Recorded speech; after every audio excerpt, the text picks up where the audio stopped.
Ako si Rachel Jeanette Ipunsalan at ito ang aking final output number 3.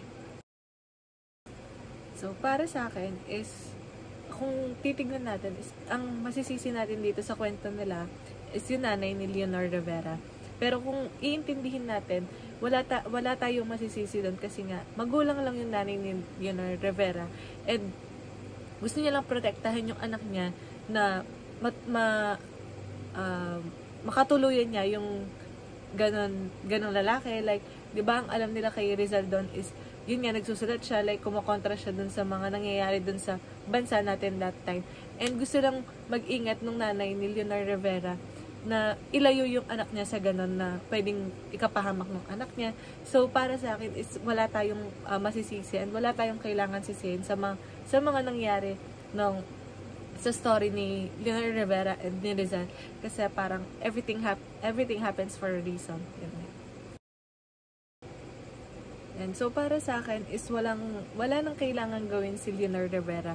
So, kasi hindi naman sa dahil babae siya, hindi niya kailangan mag-take ng action sa mga ganong bagay. Like, dapat siya pinaghihirapan, ganon. Hindi naman siya ganon kasi katulad nga nun, hindi niya alam kung nasan si Rizal.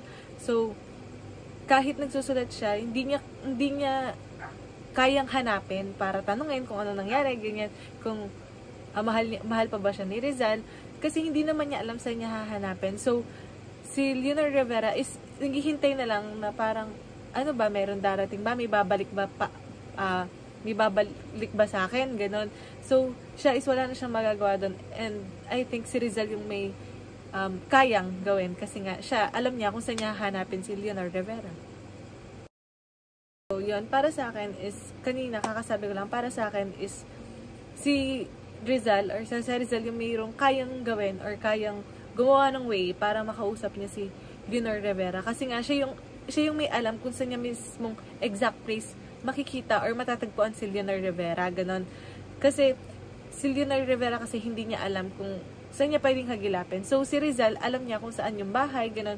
Possible naman na alam niya kung saan yung bahay kasi mahal niya, ganon.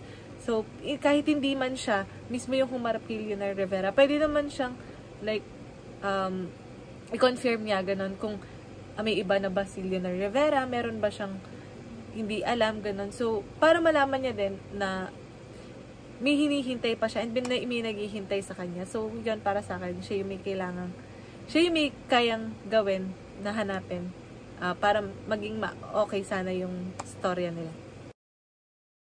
Yan. So, para sa akin is masasabi kong modelo siya ng romantikong pagmamahalan or romantic relationship, ganun. So, para sa iba kasi, ang definition ng romantic relationship is happy ending. So, sa kanila, masasabi ko na modelo siya ng romantic relationship kasi both of them make efforts naman, pero hindi lang nakarating sa kanila. Like, nagsulatan sila. Hindi lang nakarating sa kanila kasi nga naharang yung sulat nila para sa isa't isa. So, yun, masasabi ko na modelo siya kasi gustong-gusto nila mag-work yung isa't isa. Gustong-gusto nila mag-work yung relationship na meron sila. Pero naharang lang. Kaya, ang naging ending niya is hindi siya happy ending.